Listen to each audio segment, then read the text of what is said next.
acara dimulai. Kepada kakak-kakak, serta teman-teman dan adik-adik yang belum masuk room Zoom, dipersilahkan untuk memasuki room Zoom. Terima kasih.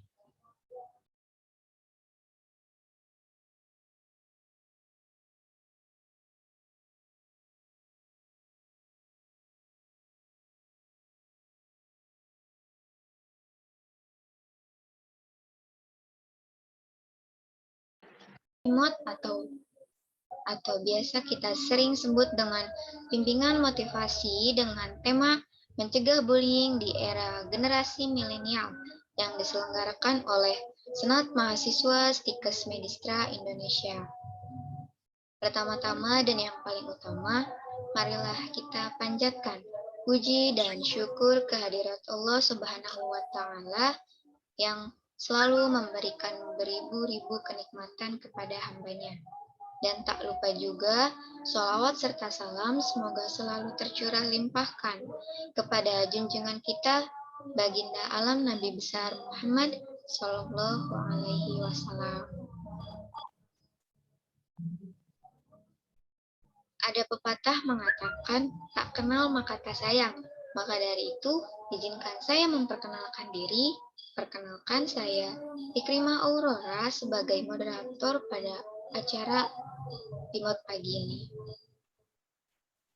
Baik, sebelum acara dimulai, alangkah baiknya kita berdoa terlebih dahulu. Berdoa menurut agama dan kepercayaan masing-masing dimulai.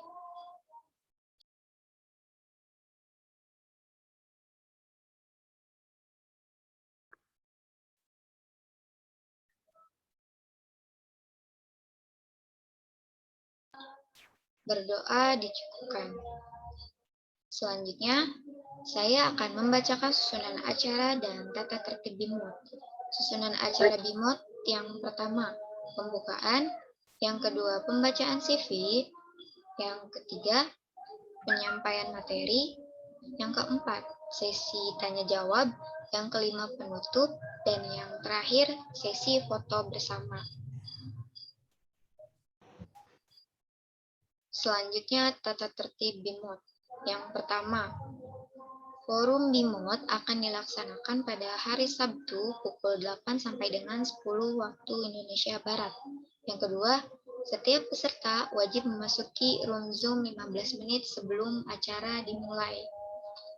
Yang ketiga, peserta tidak diperkenankan menyalakan mikrofon saat kegiatan berlangsung, agar kegiatan berjalan dengan kondusif.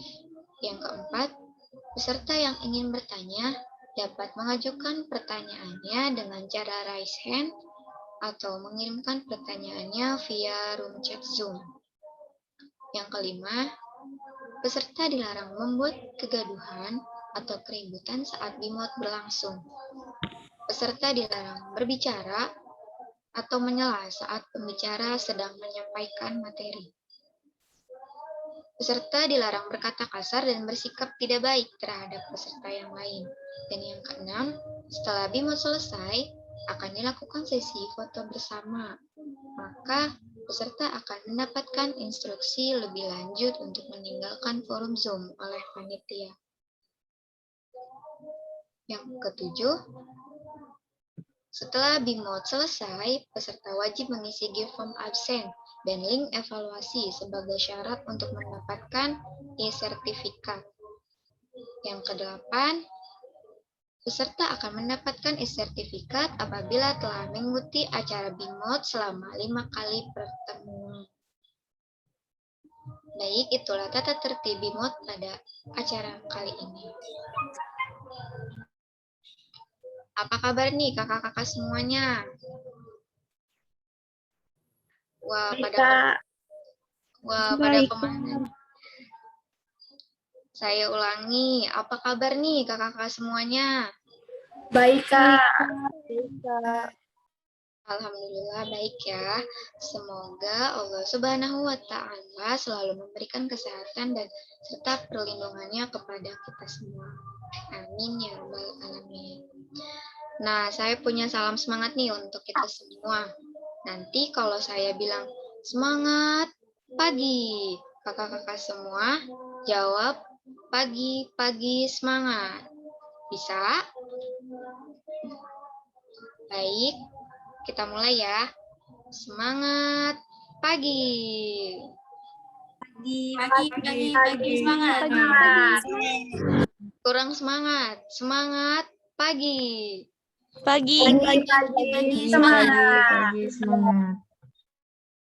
Kurang semangat. Sekali lagi dong, biar kompak. Ayo kakak-kakak yang belum membuka kameranya dibuka ya Kak kameranya.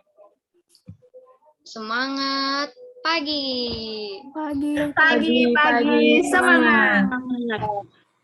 Nah, biar lebih semangat lagi kita tes jargon. Karyeni, boleh dong Kak dipimpin jargonnya Kak. Baik, Kak. Boleh Kak, silakan Kak. Saya mulai ya, Kak. Silakan Kak. BIMOT 2021, jika saya bicara seperti itu, nanti kakak-kakak bilang memotivasi diri menjadi pribadi yang lebih baik. Baik, saya mulai ya, Kak. BIMOT 2021, Memotivasi diri menjadi pribadi yang lebih baik. Baik. Nah, karena pemateri kita sudah masuk, kita sapa manis terlebih dahulu. Halo Ibu, Assalamualaikum. Izin konfirmasi Bu, apakah suara saya terdengar jelas Bu? Waalaikumsalam, moderator. Cukup terdengar jelas. Suara saya juga? Baik Ibu, sangat terdengar dengan jelas Ibu. Oke. Baik Ibu, selamat datang di acara BIMOT pagi ini. Bagaimana Ibu kabarnya hari ini Bu? Alhamdulillah, sehat banget. Alhamdulillahirrahmanirrahim. Syukur semoga selalu diberikan kesehatan ya Ibu. Amin. Nah, baik Ibu, izinkan saya membacakan CV Ibu terlebih dahulu ya Bu. Untuk kakak panitia bisa ditampilkan CV pemateri kita Pak.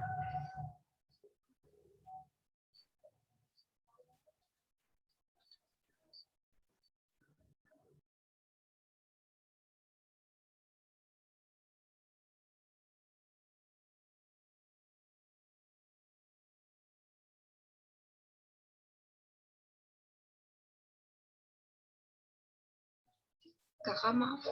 Baik Kak, sudah terlihat. Nama Nurti YKGA, Professional Educator Nurse. Kontak 08111560101. Email nurtigia@gmail.com. Instagram @yunis_lvg. Alamat Perum Familia Urban Ganesha Blok BH nomor 8 Mustika Jaya Bekasi. Profil professional educator nurse who has integrity and good spirit and motivation to learn and be brave to try the newest good thing to do by learning by doing. Bahwa beliau adalah seorang pendidik profesional, seorang keperawatan yang memiliki integritas dan semangat serta motivasi yang baik untuk belajar dan berani mencoba hal-hal baik dan terbaru dengan belajar lalu melakukannya. Nah, lalu selanjutnya education. Universitas Sumatera Utara Nursing Diploma pada tahun 2000. Universitas Sumatera Utara Bachelor of Nursing 2005. Universitas Indonesia Master of Nursing pada tahun 2020. Universitas Indonesia Being Study in Pediatric Specialist Nursing. Experience RSU Mongonsidi Medan. Nurse pada tahun 2000 sampai dengan 2002. Akbid Budi Mulia Lecture 2005 sampai dengan 2007. Medical Record Analysis Nurse Analysis tahun 2009 sampai dengan 2011. Lalu di Stikes Medistra Indonesia, Professional Educator Nurse pada tahun 2012 sampai dengan sekarang. Skill dan qualities, desain dan koreografi, fotografi, moderator dan leader of ceremony, serta toleran. Key features: age 42 years old, height and weight 45 kg, 152 cm, size cloth and shoes. Case 37, age black, hair black leather to brown. Wah, sangat luar biasa sekali. Siapa nih yang nggak kenal pemateri hebat kita yang mempunyai segudang ilmu? Nah, baik Ibu, sepertinya kakak-kakak dan teman-teman semuanya sudah tidak sabar lagi nih Bu untuk mendapatkan ilmu dan bimbingan motivasi yang akan Ibu sampaikan. Untuk mengkondisikan waktu, mari kita langsung saja mendengarkan pemaparan materi yang akan Ibu sampaikan. Kepada Ibu Nurti YKGA Escort Nurse, Pemkep, dipersilahkan. Oke, terima kasih moderator. Baik Ibu, terima kasih kembali. Ya, saya mulai ya. Assalamualaikum warahmatullahi wabarakatuh. Semuanya selamat pagi, selamat sehat selalu ya. Ya, saya berharap semoga semuanya dalam keadaan sehat. Kalau boleh saya meminta nih kepada tim panitia dan juga peserta, dibuka dong kameranya on cam ya. Kita ngobrolnya nggak berat kok. Kita bukan mau belajar, tapi kita sharing aja cerita, rewind, kita melihat apa yang ada di sekitar kita atau mengamati apa yang tengah terjadi, yang pernah terjadi di lingkungan kita. Nah, saya diberikan tema oleh panitia BIMOD ini untuk menyampaikan materi tentang stop bullying ya pada era milenial. Nah, waduh, sebenarnya materinya berat ya, bicara tentang bullying gitu ya. Cuman di sini kita coba saya sampaikan yang ringan aja. Ya, jadi kita coba merewind kembali. Mungkin semuanya sudah pernah baca berita, mendengar ya dari media-media banyak apa sih itu bullying gitu ya. Tapi intinya kita bukan mau belajar tentang konsep dari bullying itu. Tapi intinya di sini, ketika kita sudah mengetahui bullying itu, lalu kita selanjutnya harus apa ya? Dan seperti apa kita menyikapi dan menghadapinya, gitu ya? Apakah di sini kira-kira nanti ada ternyata bulliers, gitu ya, pelaku bullying, atau pernah dibully, gitu ya? Nah, nanti kita lihat. Oke, izin share ya panitia. Pertama-tama saya akan share dulu tentang sebuah video apa sih bullying sebagai pengantar pertama ya. Oke, mohon disimak.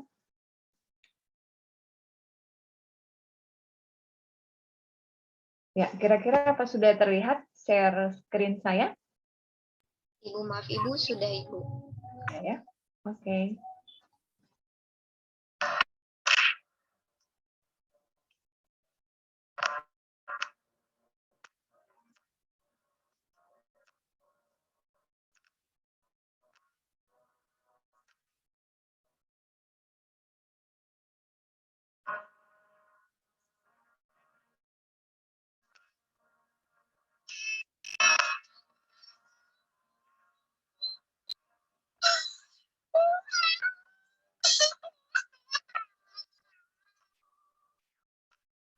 Tahukah kamu, kekerasan di sekolah sering terjadi di Indonesia. Dari tahun 2013 hingga 2014, jumlah kekerasan di sekolah naik sampai dengan 16%. Dan anak usia di bawah 14 tahun. Dan itu dilakukan di sekolah. Setiap sekolah yang ada di Indonesia Indonesia pasti terdapat kasus kekerasan di sekolah. Dan universitas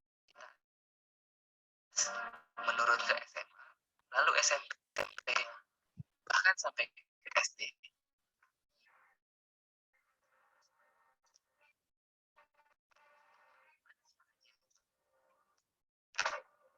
Biasanya kekerasan dilakukan dengan banyak hal, seperti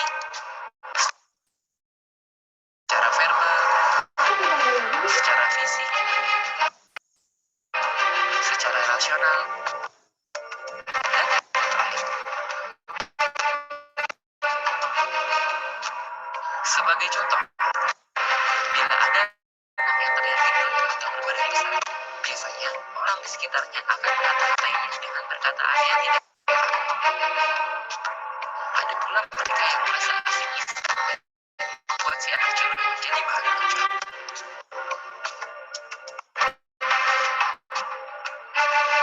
Biasanya, mereka yang mempunyai ras yang berbeda pun suka mendapatkan perlakuan yang kurang mengenakan.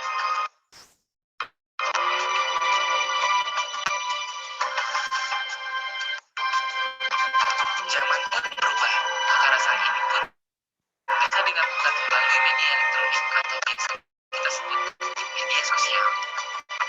Tahukah kamu apa dampak dari perbuatan itu?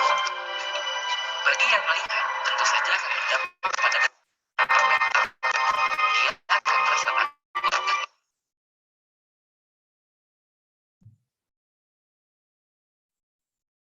Oke, ya. Oke, itu sebagai pembuka. Semoga masih bisa tersampaikan ya pesannya walaupun sedikit putus-putus. Baik, saya mulai materi saya tentang bullying ya.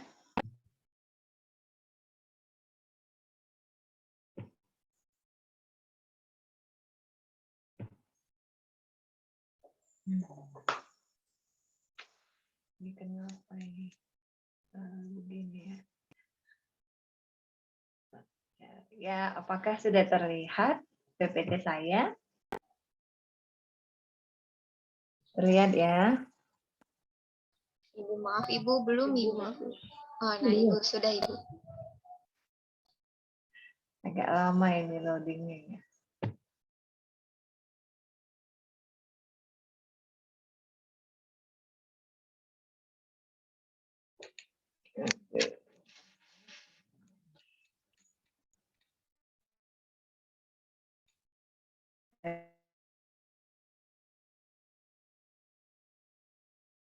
Materinya.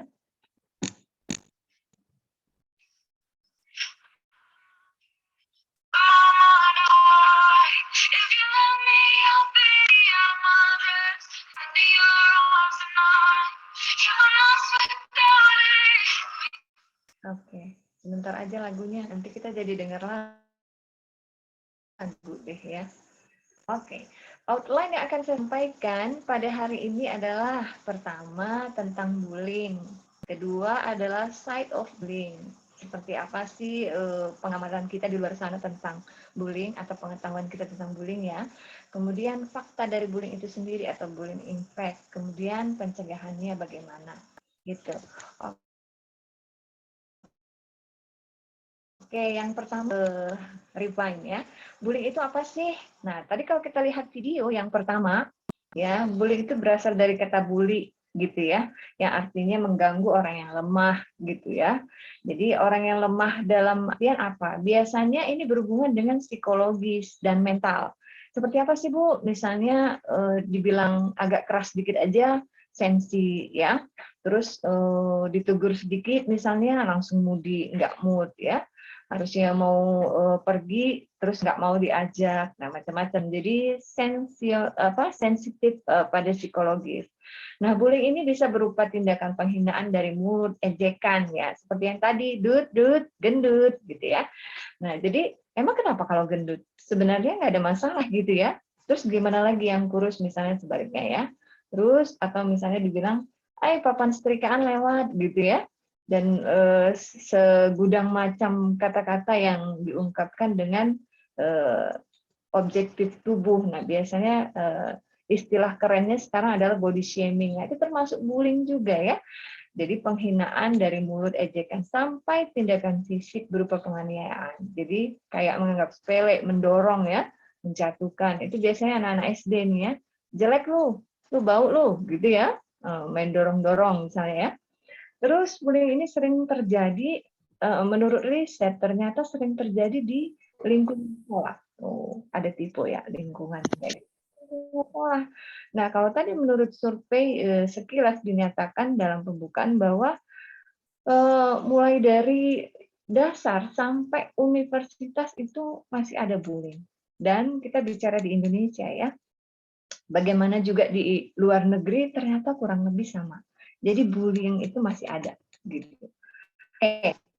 Terus di sini side of bullying tadi ya, ternyata di sekolah-sekolah yang kejadiannya banyak itu terjadi pada perempuan ya, untuk jenis kelamin. Ya ampun, kok kita ya di kaum perempuan kenapa ini? Nah, ternyata katanya adalah disebabkan karena beberapa hal. Wanita itu atau perempuan itu suka bikin geng atau grup-grup sendiri ya, sehingga terjadilah bully ini ya, permusuhan antar geng karena menganggap gengnya lebih unggul. Contoh misalnya satu geng sepatunya samaan, satu geng warna tas misalnya samaan atau bermerek ya. Nah, yang lain nggak bisa gitu ngikutin seperti itu, atau misalnya ngikut-ikutan. Akhirnya saing-saingan gitu ya. Nah, jadi sehingga timbullah alih-alih ingin menyaingi, sehingga timbullah niat kasar ya, tindakan niat kasar, mulai ejekan. Kalian mana bisa beli barang bermerek kayak kita dong, gitu ya. Nah, awalnya begitu, akhirnya jambak-jambakan dan sebagainya. Kemudian apalagi kalau misalnya dalam satu geng ada yang kondisi fisik misalnya kurang sempurna, ada cacat, atau misalnya kondisi ekonomi juga di bawah rata-rata. Nah, itu mempengaruhi. Kemudian cinta katanya ya, permasalahan cinta yang muncul pada kalangan remaja dan semakin muncul karena ego yang menggebu-gebu. Nah, misalnya si A suka sama si Z, B, C suka sama si Z juga. Oh, banyak nih yang suka. Nah, yang satu merasa paling top, merasa nggak bisa tersaingi, harus dia tuh ya. Nah, terus si A datengin dong si B sama si C. Awas lu ya, kalau ganggu-ganggu dia gitu. Itu punya gue tuh, itu pacar gue, misalnya seperti itu. Nah, ini terjadi ya di kalangan wanita atau perempuan di sekolah-sekolah. Biasanya mungkin yang mulai pubertas itu di SMP ataupun di SMA, gitu ya. Ini singkat dulu nih ya, kita baca konsep sedikit ya. Nah, bullying ya dikatakan adalah sebuah identitas budaya. Kenapa ya?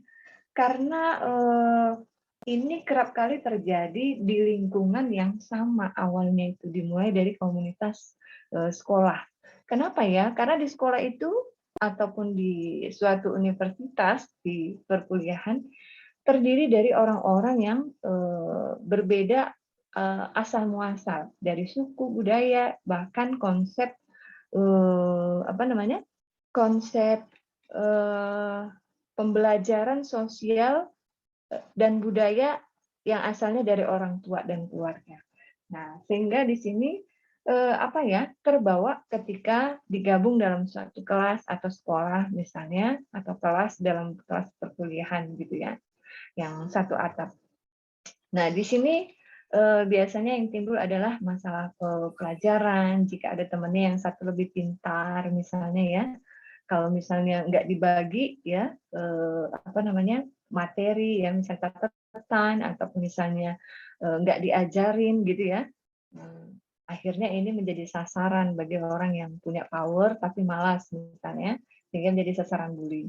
Jadi bisa dibayangkan bahwa orang-orang pintar ya tertentu ini bisa juga menjadi sasaran bully, atau sebaliknya menjadi orang yang membuli gitu loh. Kok bisa? Karena dia merasa punya power gitu ya. Kemudian iseng ya.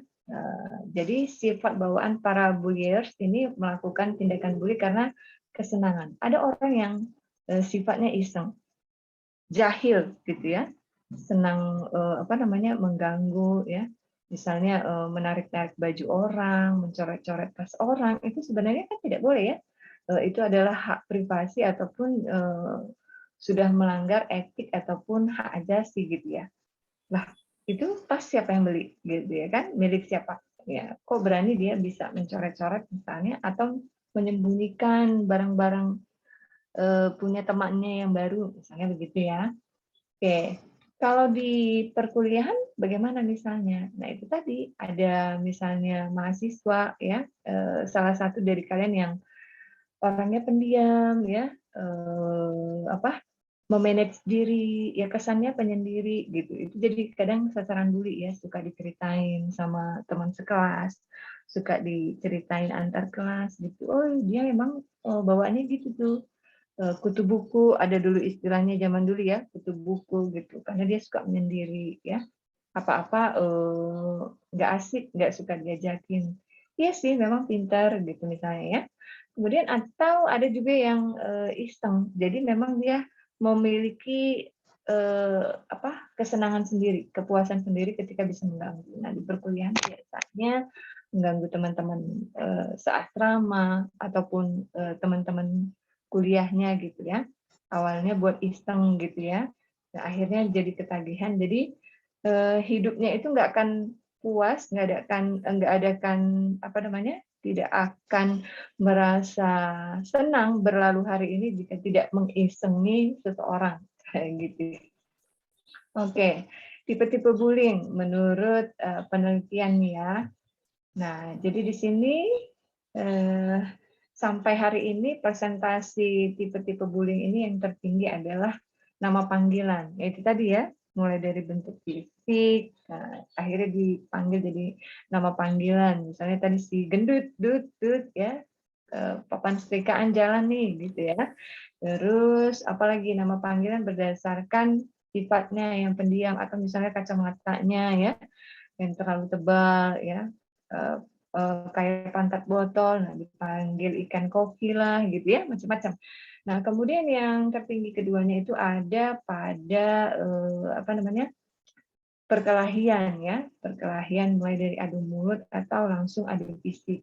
Kemudian yang ketiga itu ada pada ancaman atau intimidasi. Nah, ancaman dan intimidasi ini bisa secara langsung ataupun juga melalui media sosial ya. Kalau dulu mungkin terbatas, masih belum banyak menggunakan media sosial, tapi sekarang bisa ya.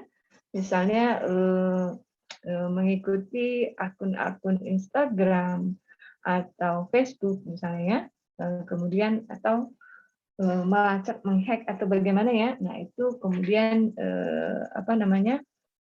melakukan ancaman intimidasi dengan nama disamarkan sampai yang benar-benar real gitu kan, terang-terangan melakukan ancaman. Nah, sekarang ada dan berani-berani ya. Bahkan anak yang masih sekolah dasar pun atau misalnya SMP ya, yang menengah, junior high school-nya itu sudah ada. Oke, kemudian faktanya ya untuk bullying ini, kenapa orang senang melakukan bullying? Nah, tadi pertama adalah untuk kepuasan ya. Jadi si pelaku itu akan merasa puas kalau melihat sasaran targetnya sedih, menangis, kemudian acak-acakan ya. Kalau pernah lihat film habis dibullying, rambutnya digunting, diacak-acak, disiram, beda ya sama kejutan ulang tahun ya, dilempar telur busuk gitu ya dan segala macam. Nah, ini akan merasa lebih kuat dan dia merasa lebih kuat, lebih puas, lebih merasa lebih kuat dan berkuasa. Dan dia merasa semua orang takut pada dirinya gitu ya.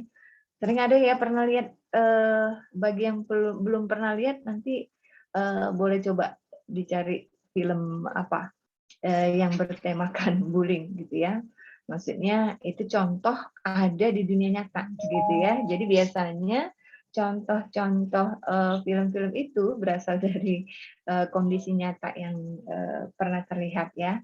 Misalnya di film-film Korea ya, ataupun film luar negeri juga ada dan Indonesia juga ada yang originalnya ada.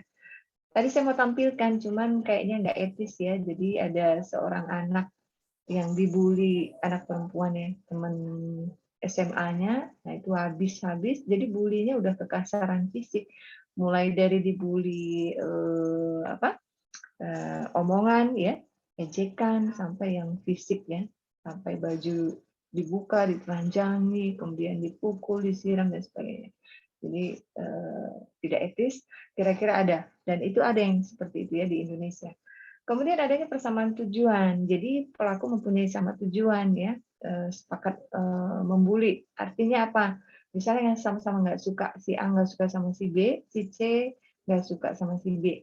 Kemudian dia mencari teman-temannya lagi, siapa nih yang nggak suka gitu ya. Dan akhirnya muncullah geng baru, namanya geng pembuli ya, atau bullier. Kemudian adanya iri dan dendam ya. Iri dan dendam itu berasal dari apa ya? Nah, semuanya itu secara psikologis sebenarnya terbentuk dari pribadi seorang anak ya, dari mulai usia 2 tahun ke atas yang masa-masa emasnya seorang anak itu tercipta dari dalam keluarga.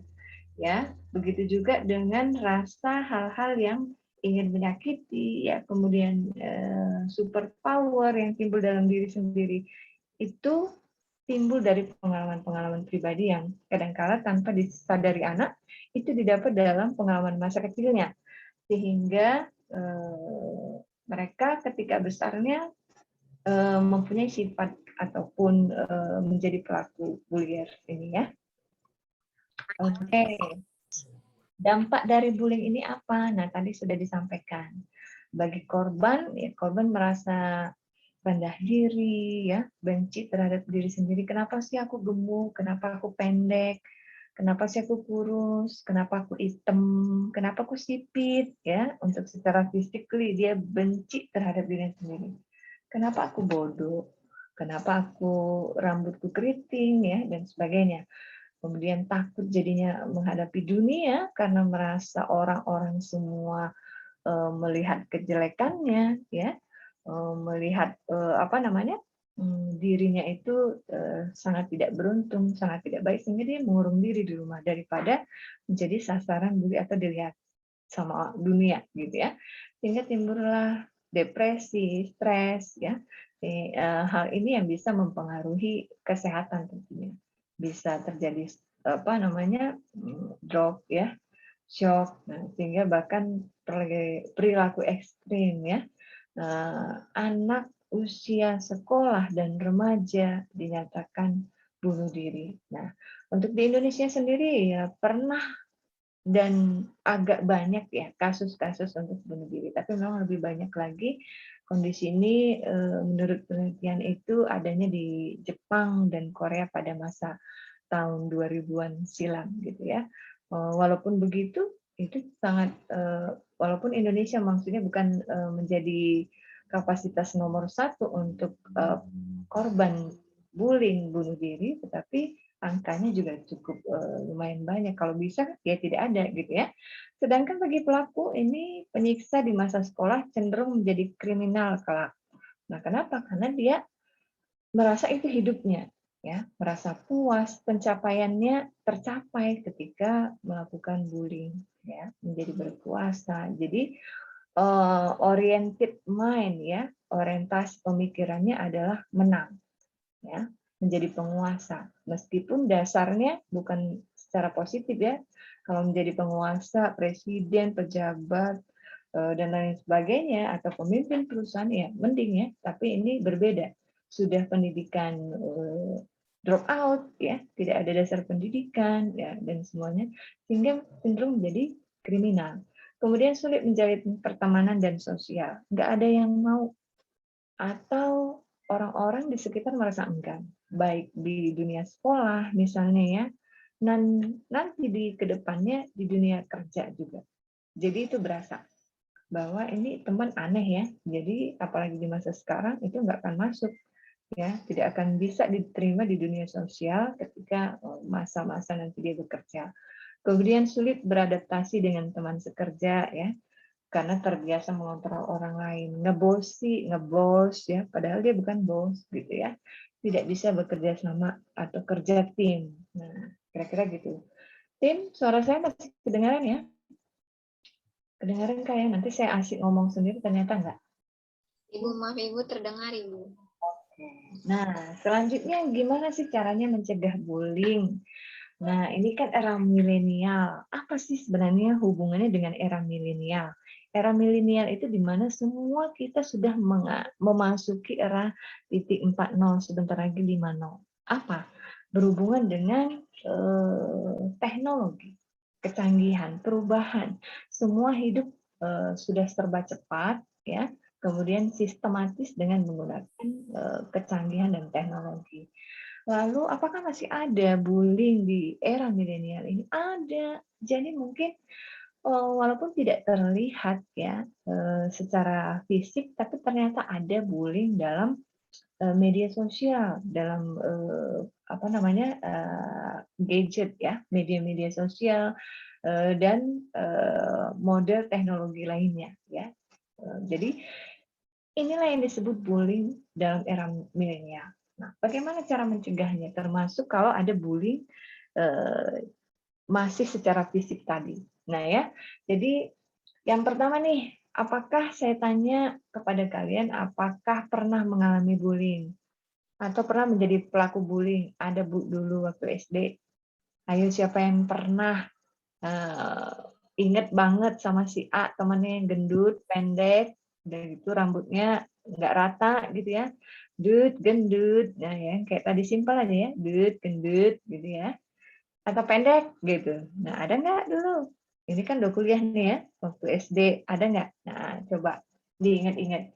Awas loh, resikonya tadi jadi pelaku kriminal. Mudah-mudahan nggak ya, karena sudah dibina menjadi calon profesi kesehatan ini perawat, farmasi, ya kebidanan, mudah-mudahan enggak. Nah, jadi apa ya? Sebenarnya bagaimana gitu cara mencegahnya? Apakah bisa mencegah kalau kalian saat ini misalnya masih ada hasrat bulliers atau sebaliknya pernah dibully? Iya Bu, dulu saya waktu SD itu jelek banget, gigi saya jelek ya kan. Rada-rada ompong, apa namanya, hitam semua. Terus rambut saya itu dulu rada keriting, Bu, nggak beraturan. Ya, terus saya kurusan, saya dibilang cacingan, gitu ya.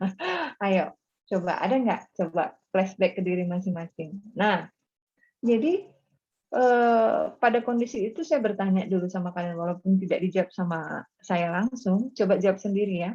Apa yang kalian lakukan pada saat itu? Kalau ada ya, misalnya, ketika menjadi korban bully, ya, enggak sih, memang enggak dipukul, enggak dihajar, cuman ya gitu, diejek gitu terus-terusan. Apa yang kalian lakukan? Coba ingat-ingat. Nah, bagi pembuli, ya, gimana rasanya bisa membuli, apalagi bisa ada satu geng ya, membuli satu orang, wow, ya, kayak sinetron, film Korea ya, atau film Jepang juga ada itu sering. Nah, siapa yang pernah nonton? Kayaknya seru banget ya kalau lihat-lihat ada yang dibully gitu. Nah, atau di sini punya sejarah membuli. Ada Bu, saya dulu waktu SMP, saya seneng banget gangguin teman saya yang saat itu. Tapi jelek banget Bu, gitu ya, misalnya ya. Ya. Kemudian ada juga teman saya dulu, pinter tapi pelit. Nah, habis kita bully Bu.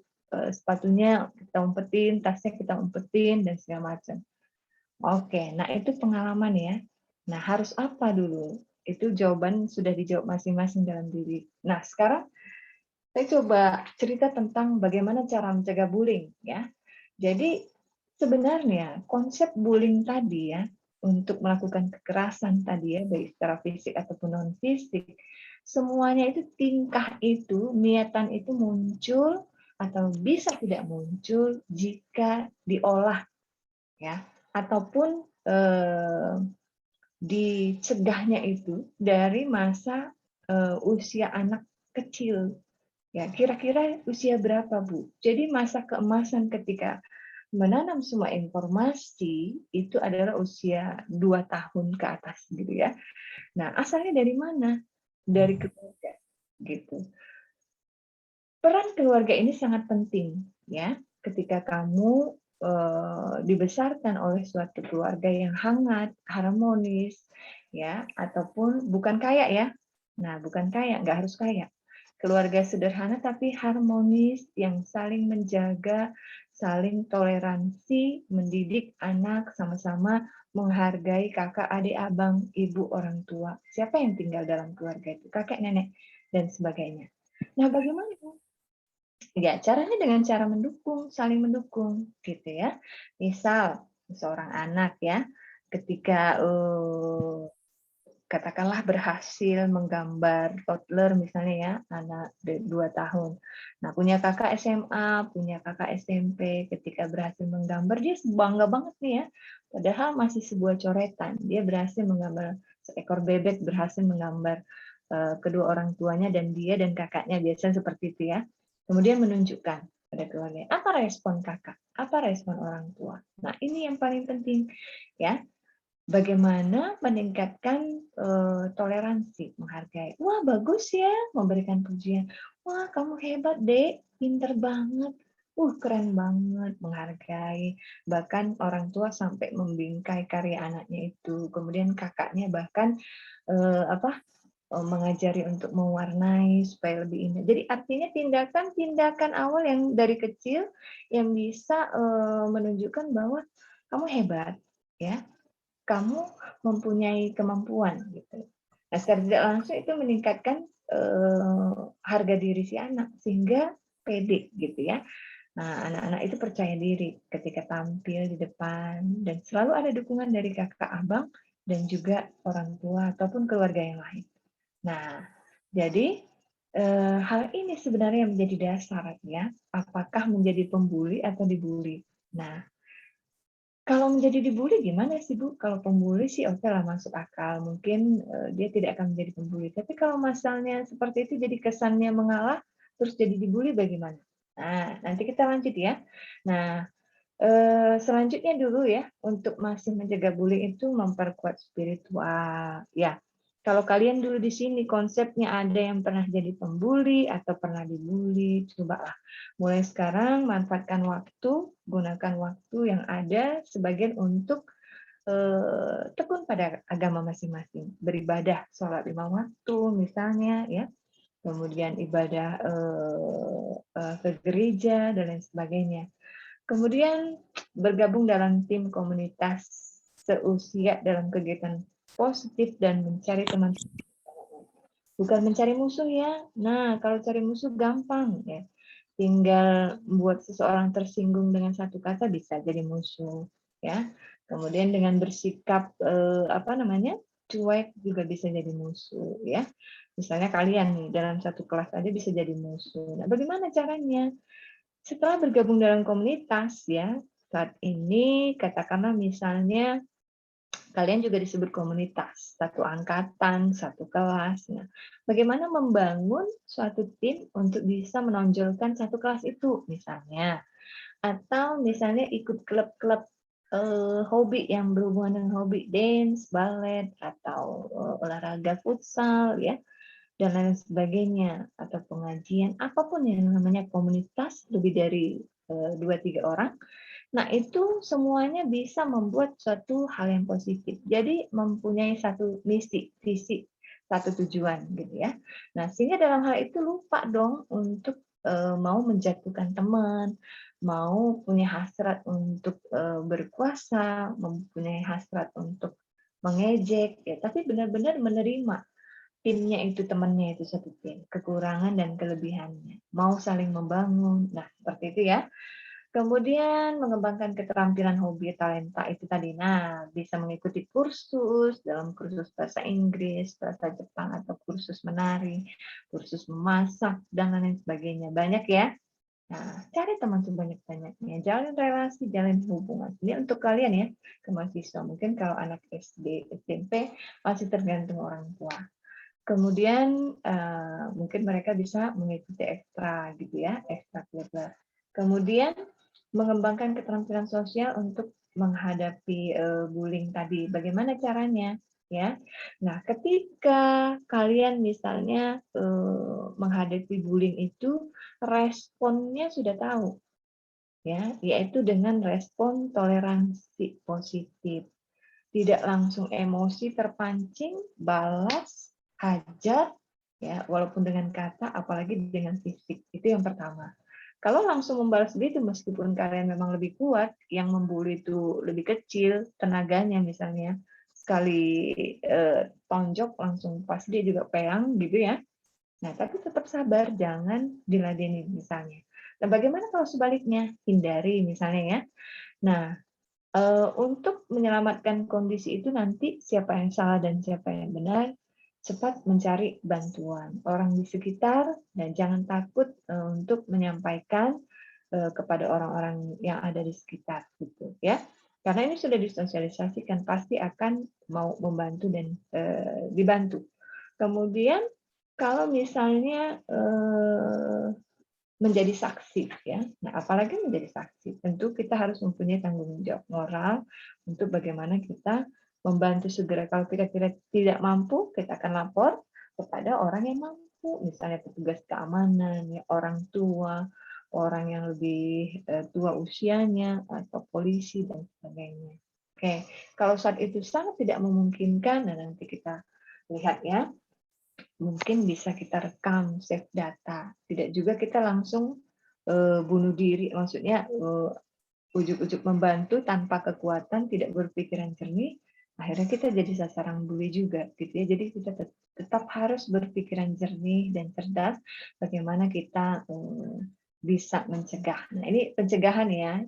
Jadi bagaimana kita mampu mengembangkan keterampilan sosial itu, maksudnya adalah cara menghadapi, bersikap, kemudian komunikasinya gitu ya. Jangan kita lawan, tetapi sampaikan dengan kata-kata yang tegas, kemudian bersikap yang percaya diri, namun tidak bersifat melawan atau mengintimidasi. Contoh misalnya ya, ketika dilakukan itu, mohon maaf, kenapa ya? Ada apa? Sorry, orang tua saya memanggil, atau sorry, saya masih ada urusan. Mohon maaf ya, Kak, Bang, saya tinggal dulu. Jadi lebih baik dihindari, ya. Nah, jadi kira-kira seperti itu. Nah, kemudian, nah ini tadi strategi menghadapi bullying. Jika tidak terhindarkan, mau tidak mau kalian berhadapan dengan bullying itu sendiri. Kira-kira seperti apa? Nah, itu tadi dari sikap bahasa tubuh seperti apa, ya. Harus bisa menahan diri, tidak merespon dengan emosional, kemudian bahasa tubuhnya yang percaya diri ya. Cenderung para bulliers itu udah ngelihat dari bahasa tubuh kayak tunduk-tunduk, nggak mau melihat, menghindar, bagaimana itu jadi sasaran bullying. Kemudian jangan menyendiri ya, atau kalau ada orang yang terlihat sendiri, bantu temani, ajak berkomunikasi sehingga tidak menjadi sasaran bullying. Kemudian tampil sederhana, jangan terlalu mencolok. Misalnya memamerkan, oke, kamu punya segalanya ya, pamerkan handphone baru, tas baru yang super mahal misalnya, nah itu bisa menjadi sasaran keirian tadi.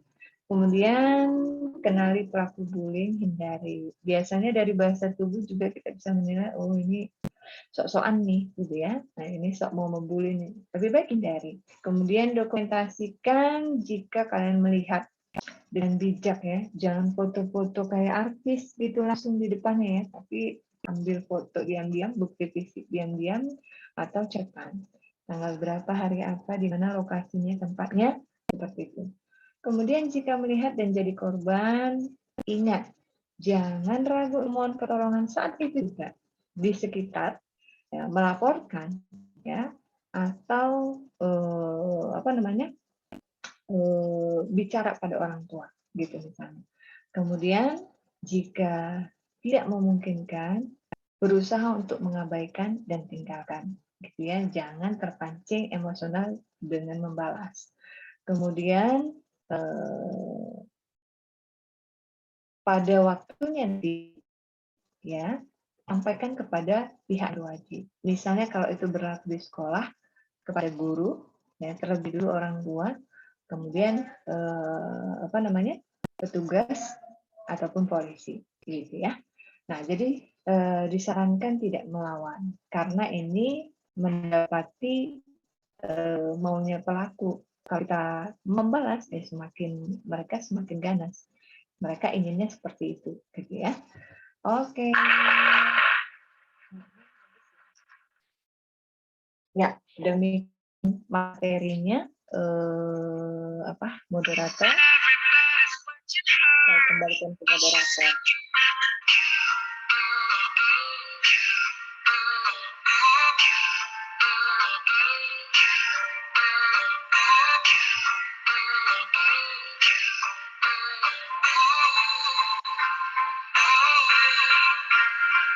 Oke, selesai.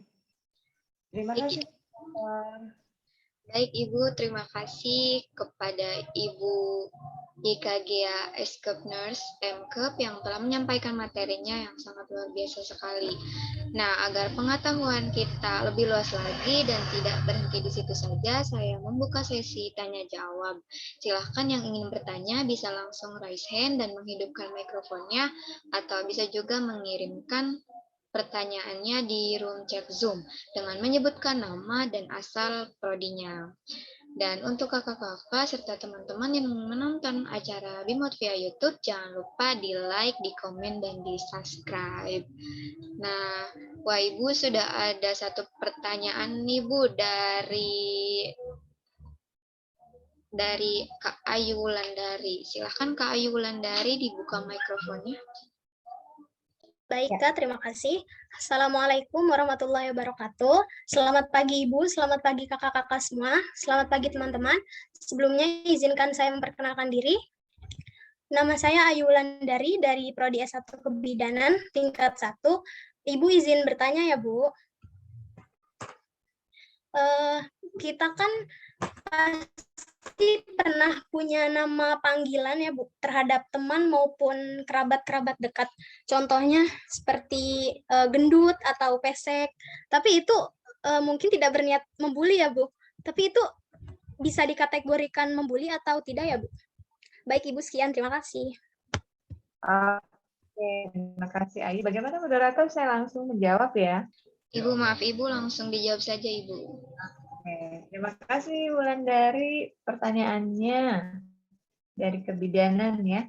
Oke, jadi tadi kalau kita lihat konsep dasar ya, namanya membuli itu adalah kegiatan mengejek secara verbal gitu ya, dengan melihat objektif atau fisik seseorang atau body shaming. Nah sebenarnya itu sudah termasuk membuli dalam konteks pengertian arti kata bully ya. Tapi kalau penanggap atau respon orang yang dimaksudkan tidak merasa terganggu dengan itu, ya tidak merasa dizolimi istilahnya ya, dan tidak masuk ke pikiran dan membuat itu menjadi efek, menjadi penyakit, stres dan lain sebagainya, ya tidak masalah gitu loh. Bully so have fun gitu ya jadinya, nama panggilan yang disetujui, artinya walaupun artinya jelek tapi itu panggilan sayang jadinya ya.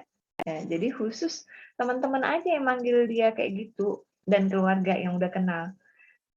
So far dia asik-asik aja tuh, maksudnya oh kok dia bisa manggil aku si pesek gitu, memang gue pesek gitu, tapi kok dia tahu panggilan lama aku yang dari rumah gitu ya, berarti itu teman dekat. Atau dia sudah mencari tahu tentang pribadi saya sebelumnya, berarti dia pengen lebih dekat lagi. Positif aja. Kecuali nih penyebutan peseknya itu berlebihan ya, ditambah-tambah pesek, hidung lu pesek banget emang ya ampun gitu ya. Lu bisa napas nggak sih dengan pesek gitu? Nah itu mulai ke bentuk bullying yang berkelanjutan gitu ya. Artinya kata bullying tadi tidak sesimpel itu, sudah mulai mengarah kepada niatnya bullying. Tapi yang disebutkan tadi teman dan keluarga yang sudah kenal panggilan, jadi panggilan sayang gitu ya. Nah, jadi jawabannya seperti itu. Arti konteksnya tetap bullying, tetapi selama itu tidak merugikan bagi objeknya, itu oke, nggak masalah gitu ya. Gitu kira-kira, Ayu. Ya, Baik bagaimana? Ibu, terima kasih Ibu. Kembali. Baik, gimana Kak Ayu? Apakah jawabannya sudah puas Kak Ayu? Baik, Kak, sudah sangat puas, Kak. Terima kasih. Baik, terima kasih kembali Kak Ayu. Nah, lalu selanjutnya pertanyaan kedua nih Bu dari Kak Rieni Eliawati. Dipersilahkan Kakak untuk membuka mikrofonnya, Kak. Baik, Kak. Terima kasih, Kak. Selamat pagi, Ibu. Selamat pagi, kakak-kakak. Selamat pagi, adik-adik dan teman-teman semuanya. Ibu, maaf Ibu, saya izin bertanya. Sebelumnya saya izin memperkenalkan diri. Saya Rieni Eliawati dari kelas 2A Keperawatan. Ibu, maaf Ibu, saya izin bertanya. Pendidikan seperti apa sih Bu yang bisa diberikan kepada seorang pembuli agar seorang pembuli tersebut sadar Bu akan tindakannya? Terima kasih Ibu. Oke, terima kasih Kak Rini. Ya, saya langsung jawab ya. Seorang pembuli yang sudah memang didapatin petugas ya, ataupun mungkin tidak diserahkan petugas. Contoh kejadian misalnya di sekolah, tapi selalu aja melakukan itu ya. Pendidikan apa? Nah, ini perlu pendekatan, tidak segampang yang lu harus gini nih, kita paksa ya, duduk di kelas, ini kamu harus pendidikan moral lagi nih, karena lu pembuli, lu nggak bermoral gitu ya, nggak bisa. Nah, intinya pertama, kita harus berasal dari keluarga dulu, melakukan pendekatan terhadap keluarga. Jadi dari keluarga kita telah dulu bagaimana sistem didikan yang ada di rumah. Nah, itu dulu. Mungkin rata-rata semuanya itu kurang perhatian sebenarnya ya dari orang tua dan keluarga. Nah, kita berangkat dari situ dulu.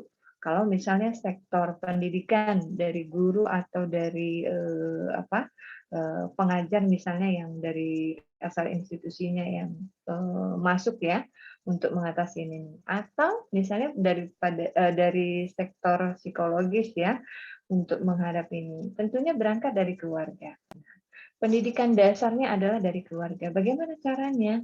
Yang pertama adalah dengan memberikan pendidikan moral, sebenarnya lebih kepada perhatian dan kasih sayang, itu dulu yang pertama. Nah, setelah itu yang kedua, baru dia kita perhadapkan dengan konsep bullying tadi. Tetapi bukan kita kasih pelajaran materi seperti ini ya, tetapi pelajaran-pelajaran hidup yang bisa menekankan dia, menggugah dia, apa sih yang kamu lakukan selama ini? Emang enak gitu ya. Jadi kalau kita bisa ngelihat film macam-macam ya. Jadi dari teknik pendidikan itu misalnya hajar balik gitu ya, mengajar dia balik. Enak nggak dia kalau dibully, ditempatkan di tempat orang yang mau membuli gitu ya.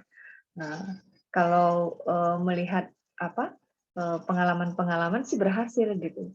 Jadi belum ada pendidikan yang istilahnya membuat seperti yang kita sampaikan tadi. Jadi ada satu kelas yang memang proses untuk menghajar atau membuli balik si pembuli gitu, nggak ada ya.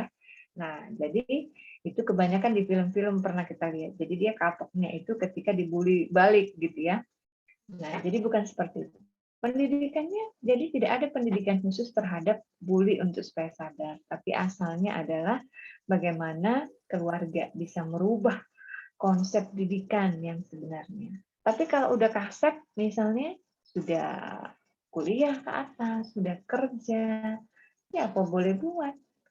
Tunggu hidayah aja lah yang bisa merubah dia karena udah mendarah daging gitu ya.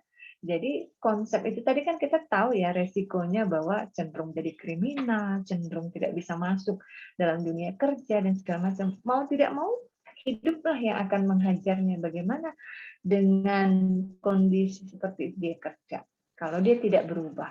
Nah, kedewasaan seseorang akan teruji ketika dia menyadari sesuatu atau mendapatkan hidayah atau pembelajaran dari kehidupan yang dia jalani. Jadi itu sih didikan yang bisa mengubah seorang bulliers gitu ya. Tapi kalau dia masih di bawah naungan orang tua itu masih bisa gitu. Tapi kalau sudah dewasa kata sudah mandiri susah gitu ya. Tapi kalau dalam didikan orang tua masih bisa, tidak ada pendidikan khusus, tapi semuanya asal muasal dari keluarga, pendekatan keluarga. Tapi kalau sudah bulliers ini sifatnya sudah mengarah kepada gangguan jiwa, jadi kayak psikopat ya, dia bahkan tidak mempunyai toleransi sama sekali, bahkan menyakiti fisik, sampai membunuh. Nah, itu sudah lain lagi. Cara merasa mendidiknya ya sudah mengarah pada tuntutan hukum dan edukasi rehabilitasi psikologikal yang serius. Gitu, Rian. Ya. Oke. Begitu moderator. Ibu, maaf Ibu. Baik Ibu, terima kasih Ibu atas jawabannya. Selamat pagi Ibu. Selamat pagi. Baik Ibu, ada pertanyaan lagi nih Bu dari room chat Zoom dari Kak Astrid. Izin membacakan pertanyaannya Ibu ya. Silakan. Nah, jadi Assalamualaikum warahmatullahi wabarakatuh. Selamat pagi Ibu, saya Astrid Mudiasita, kelas 2A Keperawatan. Izin bertanya, menurut Ibu apa yang melatar belakangi seseorang melakukan seri bullying dalam media sosial? Begitu Ibu pertanyaannya. Oke, terima kasih Astrid. Ya, saya langsung menjawab ya. Nah, jadi apa yang mendasari gitu ya? Nah, pertama tadi dasarnya adalah dari konsep ya. Bagaimana didikan dalam keluarga. Nah, kadangkala mungkin awalnya nggak niat menjadi bulliers di dunia cybernet ataupun di dunia media sosial gitu ya.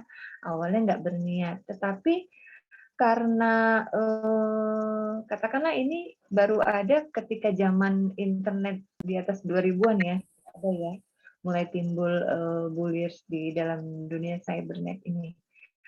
Nah, kondisi-kondisi psikologis atau kondisi sosial dari para bullier cyber ini, rata-rata mungkin orang-orangnya yang tidak mempunyai aktivitas yang tepat dan didampingi oleh orang tua kalau memang dia masih di bawah naungan orang tua. Kesepian mendalam gitu ya, selalu sendiri, apa-apa sendiri mandiri gitu ya.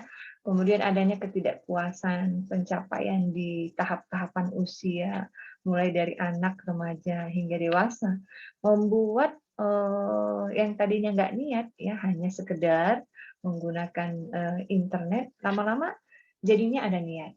Contoh ya, sedikit orang men-share sesuatu video atau kisah apa bisa ditanggapi negatif sama dia gitu ya, langsung membuat dasar-dasar hukumnya, misalnya kebetulan dia dari hukum juga ya, misalnya sekolah hukum, wah ini sudah melanggar hukum sekian, pasal sekian gitu, ini penjarakan nih, ini tangkap nih orangnya, dan jadi provokatif gitu ya, dan lain sebagainya. Itu contoh kecilnya. Nah, jadi apa dasarnya, apa yang mendasari?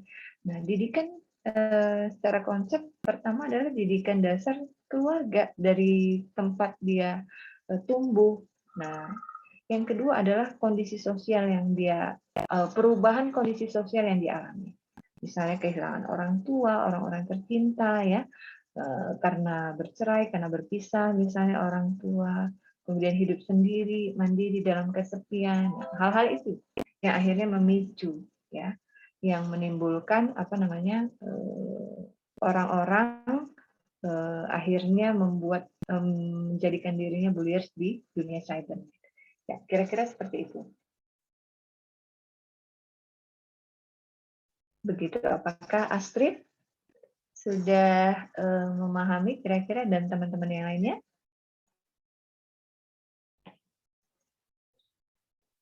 Baik Ibu, kita ada pertanyaan lagi nih Bu dari Kak Mega Elisia.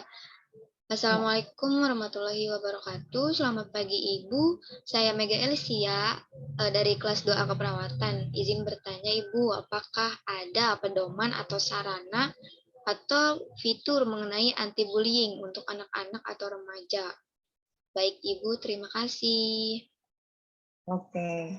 Ya, kalau saya belum mendengar pastinya ya, tapi ada satu komunitas yang saya lihat peduli akan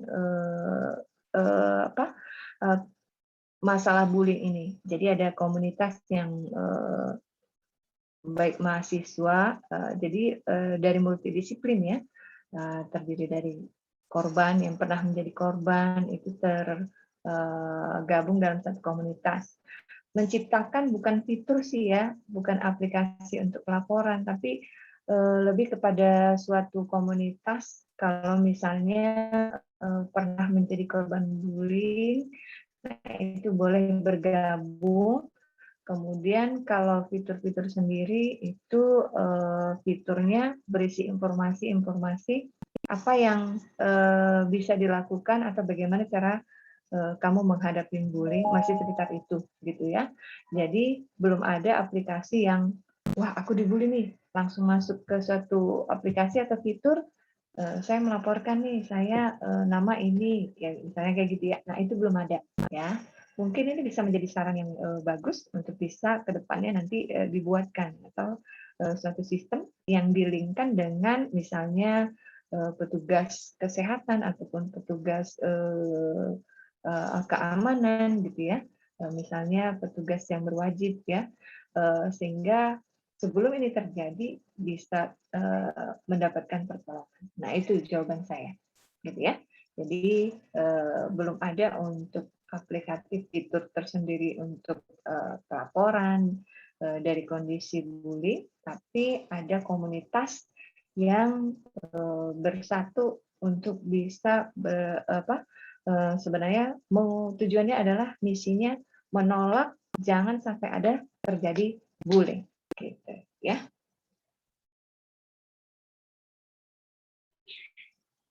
Baik Ibu, terima kasih atas pertanyaannya. Wah nih Bu, kita semakin memanas nih Bu. Keadaannya banyak, kita masih punya banyak pertanyaan dari Kak siapa ini? Kak Stefani Azahra.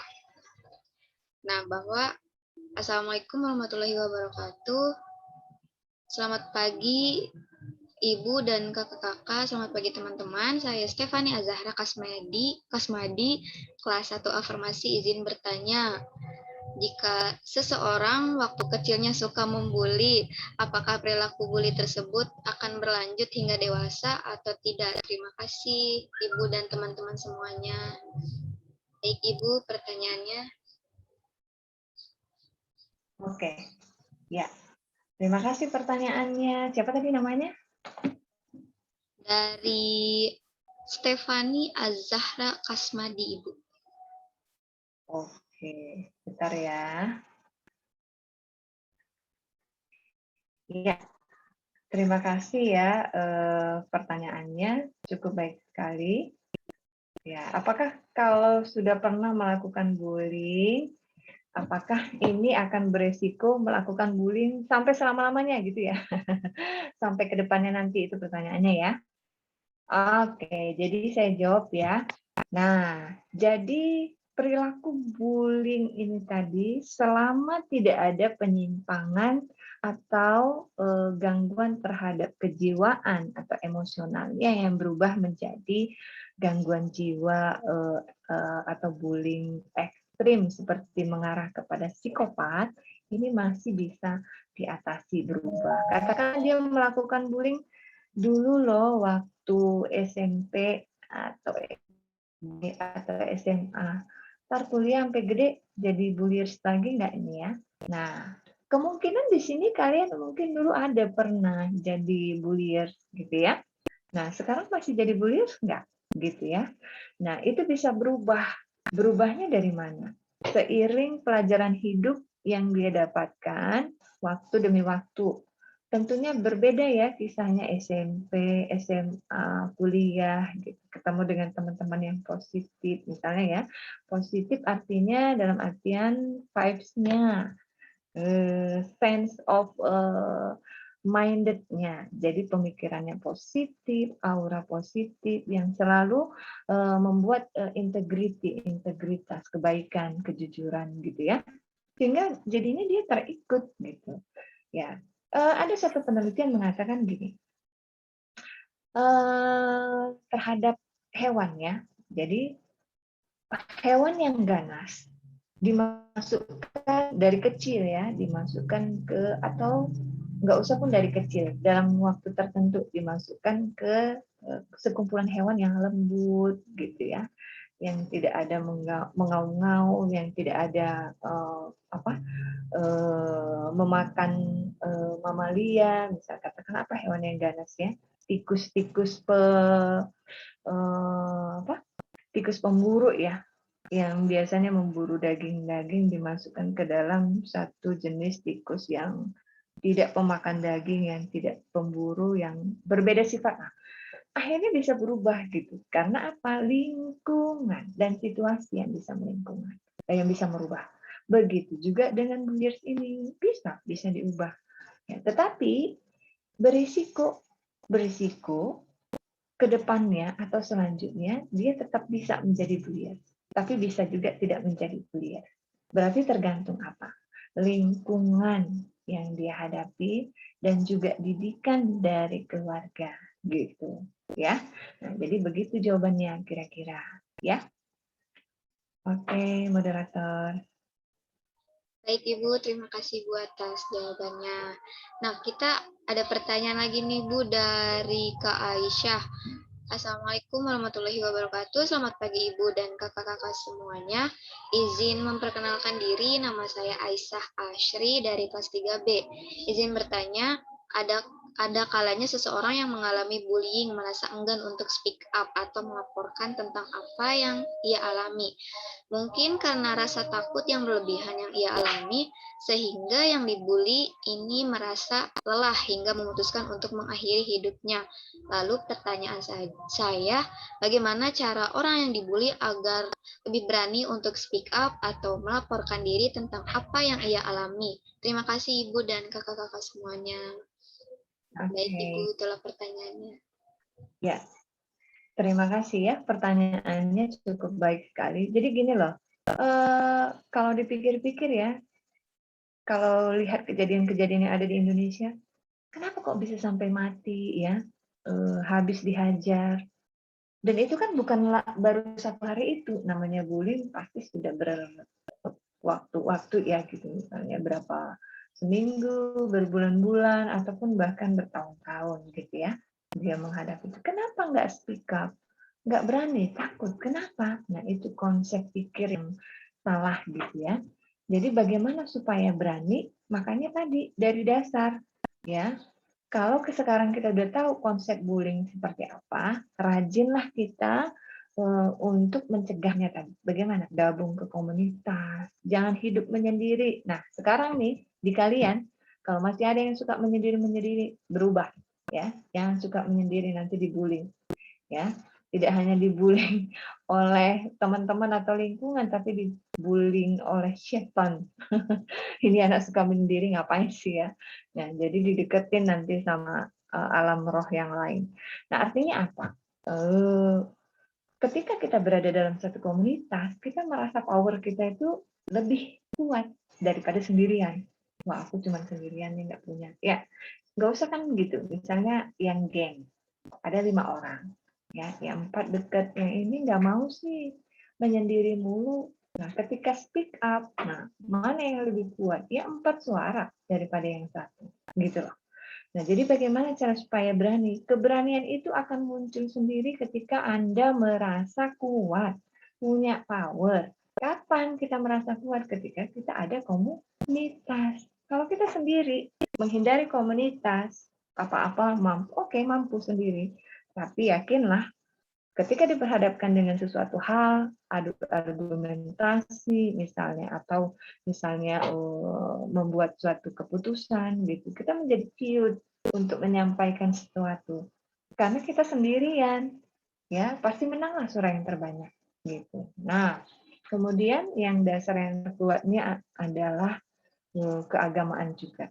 Kalau rohaninya kuat, biasanya ada masing-masing agama itu sama ya. Pembelajaran rohani itu menumbuhkan iman, kekuatan dengan sendirinya. Pemikirannya itu lebih konseptual, spiritualis. Jadi ketika menghadapi sesuatu, ada kata begini, saya mah takutnya hanya sama manusia. Asal saya benar, saya kan nggak merasa takut sama manusia. Saya takutnya hanya kepada Tuhan, gitu maksudnya. Ya. Nah, jadi hal-hal yang seperti itu yang membuat kita bisa speak up, bisa berani. Gitu loh ya, penanya. Oke, Bagaimana? Saya kembalikan ke moderator. Baik Ibu, terima kasih Ibu atas jawabannya. Kita masih ada pertanyaan nih Bu dari Kanurul Aini Mutmainnah. Assalamualaikum warahmatullahi wabarakatuh. Selamat pagi Ibu dan kakak-kakak semuanya. Izin memperkenalkan diri, nama saya Nurul Aini Mutmainnah dari S1 Farmasi. Izin bertanya, kalau para orang tua suka ngebandingin anaknya sama anak tetangga termasuk bullying atau tidak Ibu? Saya cukup tertekan. Baik Ibu, sekian pertanyaannya. Membuling, membandingkan anak tetangga dengan anak. Kamu suka dibandingkan? Oke, ya terima kasih pertanyaannya ya, bagus sekali. Oh dia merasa dibandingkan dengan anak tetangga ya. Ini anak saya ada nih suka saya bandingkan. Oke, jadi gini ya, apa ya? Kalau membandingkan itu menimbulkan rasa tidak puas atau tidak senang ya pada seseorang, apalagi anaknya, itu wajar lah. Tetapi itu bukan bullying, ya itu udah masalah sosial yang lain ya dalam masa didikan orang tua terhadap anaknya secara psikologis, emosional. Nah, mungkin efek dari membandingkan ini nantinya kalau terus-menerus membandingkan dengan cara yang salah, ya, ini nantinya ke depannya akan memberikan efek bulliers atau dibully gitu. Ngerti ya maksud saya ya? Ya, jadi efeknya nanti kamu jadi balas dendam. Kalau di rumah mah saya direndahkan mulu, dibanding-banding mulu. Kalau gue di luar ini persis sama kakak. Jadi dia mau melawan orang-orang yang misalnya dibandingin sama orang yang pintar atau kakaknya atau anak tetangga yang pintar. Dia cari orang yang pintar, balas dendamnya. Ini yang pintar nih ya. Oh, saya bully nih. Jadi dia balas dendam. Nah, jadi efek dari pembandingan itu bisa menjadi bullier, jadi pelaku bully. Atau jadi dia merasa rendah diri, sebaliknya gampang dibully, self esteem-nya kurang, percaya dirinya kurang. Jadi lebih cenderung bisa menjadi korban bully gitu ya. Nah, tetapi bukan itu perlakuan bully dari orang tua, tetapi itu adalah bentuk didikan. Boleh-boleh aja, sah-sah aja ya membandingkan itu. Kalau ada orang tua di sini yang sedang melihat, saya juga sering membandingkan dan memang anak-anak cenderung tidak terima. Saya aja nggak terima. Bunda ini ya selalu membanding-bandingkan. Nah, tapi setelahnya kita harus memberikan penjelasan bahwa itu adalah harapan orang tua tentunya yang terbaik buat anaknya, hingga dibandingkan. Harapannya supaya kamu bisa sama seperti dia atau bisa lebih baik, setidaknya kamu bisa berubah melakukan yang lebih baik dari yang sebelumnya. Gitu. Jadi harus ada penjelasan, tidak melulu terus membandingkan. Itu akan menimbulkan efek negatif kelak ya dalam didikan orang tua. Ya, mungkin seperti itu ya, moderator. Baik Ibu, terima kasih Bu atas jawabannya. Masih ada satu pertanyaan lagi nih Bu dari Kak Kan Ramadan. Assalamualaikum warahmatullahi wabarakatuh. Perkenalkan, nama saya Kan Ramadan Agung dari kelas 2A Keperawatan. Izin bertanya, bagaimana jika ada orang yang dibully tidak nyaman memberitahu orang tua atau wali? Siapa lagi yang bisa orang itu hubungi? Terima kasih, Ibu. Oke. Kalau yang dibulliers itu sudah katakanlah SMA atau kuliah, sudah cakupannya lebih luas ya, bukan anak balita, anak sekolah atau prasekolah maksudnya yang kurang mempunyai wawasan misalnya ya. Jadi bisa menghadapi misalnya orang itu siapa? Teman sekolah, ke guru, ya, ke kepala sekolah gitu, harus berani. Nah, atau kalau misalnya itu yang sudah lebih besar lagi, cari komunitas pembela bullying atau komunitas bullier ya. Komunitas bullying ini yang menentang bullying. Nah, jadi kamu akan mendapatkan bantuan, misalnya cari informasinya melalui internet dan segala macam. Atau yang terdekat biasanya kalau nggak ke orang tua biasanya saudara kandung ya, sibling, kakak misalnya ya, orang terdekat. Jadi kita harus punya orang terdekat lah yang bisa kita percaya kalau kita itu dibully atau teman dia, teman dekat. Nah, makanya pilihlah teman yang positif, yang sehati, melakukan hal-hal yang berintegritas. Sehingga ketika sesuatu terjadi sama kamu, teman nggak akan diam. Pasti cari tahu kamu kenapa ini, pasti nggak terima. Gitu. Makanya itu pentingnya jangan menyendiri, ya. Tapi perlu berkomunitas, perlu punya teman. Mungkin kalau di kuliahan nggak geng lagi, tapi kelompok-kelompok kerja ya, kelompok-kelompok sekolah misalnya yang awalnya mungkin hanya tugas, tapi akhirnya solid ya. Kita satu visi misi, satu hati istilahnya, feel-nya sama nih gitu, vibe-nya sama gitu. Ya, jadi teman. Jadi kalau ada sesuatu yang berubah dari kamu, itu teman akan mereflektif gitu ya. Kenapa kamu? Aku kemarin nggak kenapa-napa. Ayo kita cari tahu. Nah biasanya begitu ya. Nah, gitu caranya. Ya, jadi jangan menyendiri. Oke, penanya bagaimana?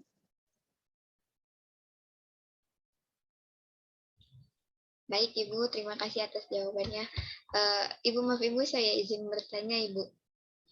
Nah, ya jadi kan sering terjadi banget nih Bu, perbulian maupun secara langsung di sekitar kita ataupun di sosial media, kayak misal di TikTok itu Bu. Kan di TikTok kan banyak ya Bu ya orang yang biasa aja buat konten, padahal kontennya mengedukasi gitu Bu, tapi dibully karena dia itu jelek, nah gitu Bu. Tapi sedangkan yang good looking, nah, walaupun dia membuat kesalahan gitu Bu, nah itu biasa-biasa aja, kayak dunia ini milik seseorang yang good looking gitu Bu. Nah itu bagaimana Ibu untuk kita cara mengatasi hal tersebut? Kita pengen speak up gitu akan hal itu untuk menghentikan perbulian seperti itu, tapi tidak tersampaikan. Itu bagaimana ya Ibu? Terima kasih Ibu. Waduh, pertanyaannya dalam nih. Oke ya, jadi dunia apa namanya media sosial itu ya termasuk ya TikTok. Oke, media sosial TikTok, Instagram seringkali memang menampilkan hal-hal seperti itu demi membuat konten supaya terkenal, followersnya banyak, like-nya banyak dan sebagainya gitu. Nah pertama-tama kalau secara umum kita sebenarnya nggak bisa ya mengatasi itu secara subjektif untuk hal-hal seperti itu. Tapi memang dalam pengamatan sering terjadi ya dan membuat kita risih. Yang enggak juga lah. Jadi yang maju, yang selalu disetujui, yang diberikan nilai plus adalah yang cantik-cantik, yang ganteng-ganteng mulu, gitu ya. Terus aku yang pas-pasan atau rada ke jelek dikit gitu, nggak bisa. Padahal aku punya kemampuan, gitu ya. Nah, sebenarnya itu konsepnya kembali ke diri masing-masing, ya. Jadi bagaimana cara mematahkan konsep-konsep yang seperti itu hanya good looking ya ini? Ya yang biasa-biasa harus memunculkan gitu, harus mengimbangi, harus meningkatkan. Bahkan kalau bisa buat satu komunitas yang di bawah rata-rata atau tidak good looking, tapi cari semua. Mungkin saya sendiri adalah good looking gitu ya. Saya kebetulan good looking misalnya nih ya di antara kalian. Cari teman-teman yang biasa-biasa aja atau di bawah good looking. Nah, naikkan mereka, ya, rate up mereka ketika bahkan motivasi ketika mereka membuat konten-konten yang sama bahkan yang lebih. Jadi ini bisa menjadi motivasi yang lain, ya, motivatorin yang lain. Para netizen yang misalnya yang memandang selama ini good looking aja yang kasih like, maka harus memotivasiin gitu ya. Jadi mempromotorin gitu istilahnya. Nah, jadi coba buat hal-hal yang bisa mengimbangi gitu. Jadi menunjukkan kepada dunia internet itu bahwa tidak hanya yang good looking loh. Ini kami nih biasa-biasa aja kan, tapi gimana hasilnya gitu. Jadi tunjukkan karya-karya yang jangan mau kalah gitu, jangan patah arang. Oh ini bagus, bilang bagus, ini enggak karena jelek gitu ya. Nah, jadi itu harus dipatahkan. Justru harus membangun opini. konsep awalnya dari hal yang kecil adalah memberikan kritik-kritik yang positif, gitu ya. Tidak menghujat, tidak bersifat membuli. Ketika yang memberikan itu good looking tapi kontennya kurang baik, rajinlah untuk berkomentar bahwa mengatakan itu kurang baik, wah kurangnya di sini, gitu ya. Nah, kemudian ketika yang tidak good looking membuat konten-konten yang istilahnya baik atau melakukan kesalahan kecil, kasih spirit semangat gitu ya. Wah, sudah cukup baik, tapi kurangnya di sini, gitu misalnya. Jadi jangan hanya sekedar ikut-ikutan aja, gitu ya. Atau kalau kamu tidak bisa menjadi yang seperti itu, lebih baik tidak usah ikutan, gitu ya. Karena tidak ada manfaatnya juga toh dalam kehidupan, tujuan hidup kita ke depan, gitu. Boleh menjadi pengamat saja, mungkin tidak usah ikut-ikutan menjadi istilahnya ini pro kemana ya nih, ini yang kemana gitu. Ya, selama memang itu tidak negatif gitu, tidak terlalu over menjadi bullying ya gitu, bullying ekstrim. Mungkin seperti itu, moderator. Baik Ibu, terima kasih Bu atas jawabannya, sangat memuaskan sekali. Baik, terima kasih. Baik, untuk kakak-kakak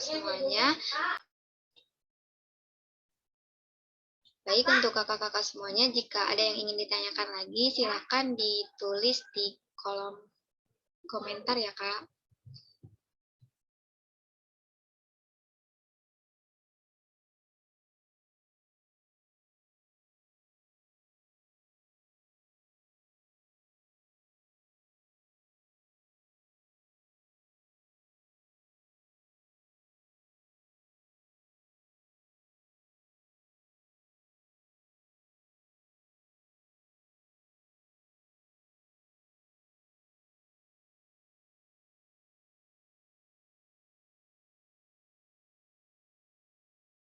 Baik, Ibu, mungkin tidak ada yang ingin ditanyakan lagi. Terima kasih, Ibu, atas semua jawabannya yang sudah menjawab rasa penasaran kami. Mungkin karena keterbatasan waktu, maka dari itu saya akan membacakan kesimpulan materi pada bimbingan motivasi kali ini.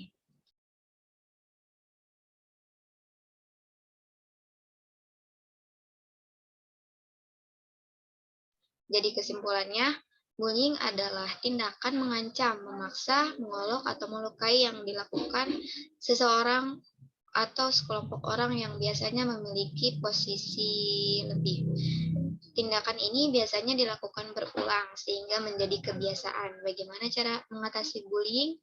Jika kamu korban akan bullying, segera laporkan kepada orang tua, guru, maupun ke pihak yang berwenang agar segera diatasi.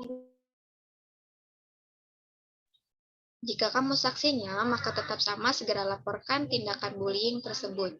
Jangan biarkan tindakan bullying terjadi di sekitarmu. Marilah kita menjadi manusia yang peduli sesama, laporkan dan stop perbulian. Baik Ibu, selanjutnya penyerahan sertifikat pemateri.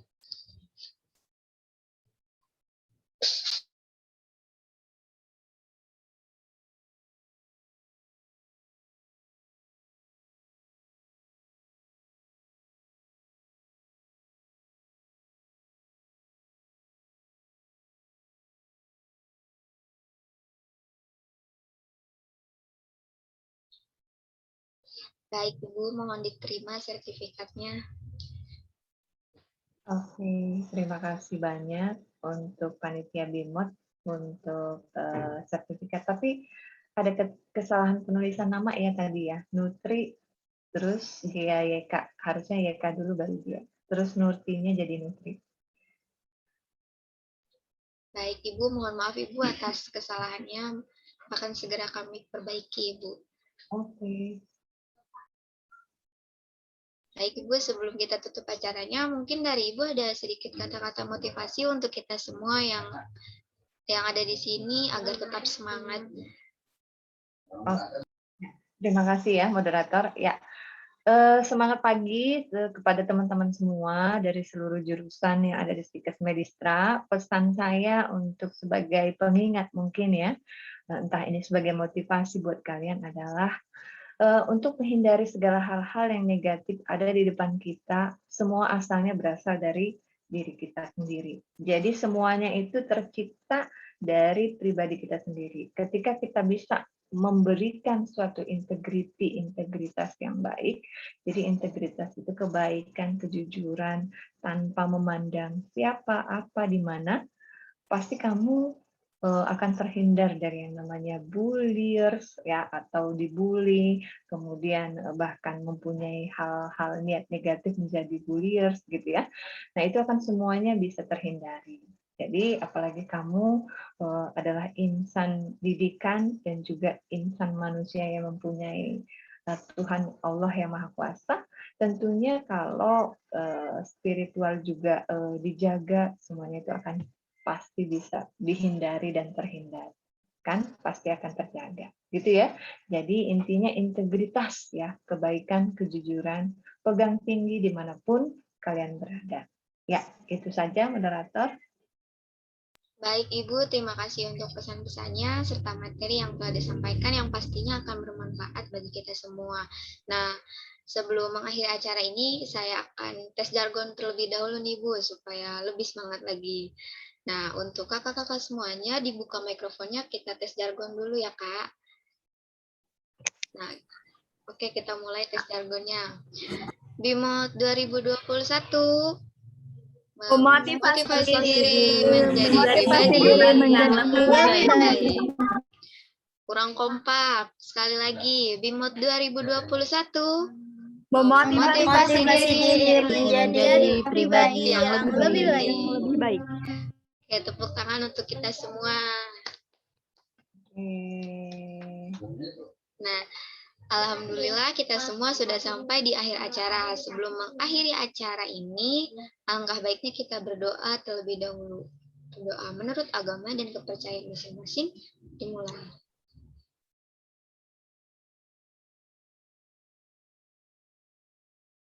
Berdoa dicukupkan. Baik, sebelumnya jangan keluar dulu ya. Kita akan melakukan sesi foto bersama yang akan dipandu oleh saya sendiri dalam hitungan ketiga.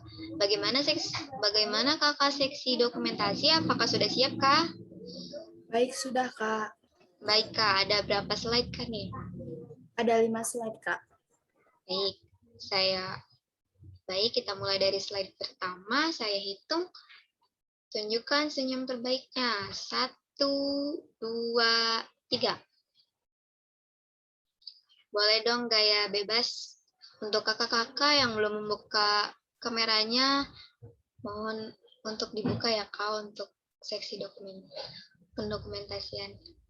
Baik, untuk slide kedua, saya hitung 1, 2, 3.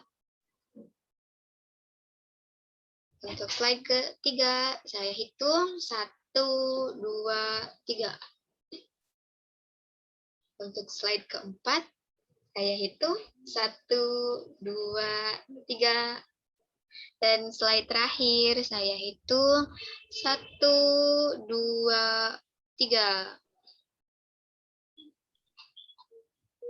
Baik. Terima kasih Bu dan kakak-kakak serta adik-adik dan teman-teman semuanya yang antusias sekali yang telah menyimak dan berpartisipasi dalam acara BIMOT kali ini. Semoga materi yang telah disampaikan bermanfaat bagi kita semua dan dapat diamalkan di kehidupan kita. Sampai jumpa di acara BIMOT selanjutnya. Mohon maaf jika ada kata-kata yang salah. Saya akhiri. Wabillahi taufiq wal hidayah. Wassalamualaikum warahmatullahi wabarakatuh. Waalaikumsalam.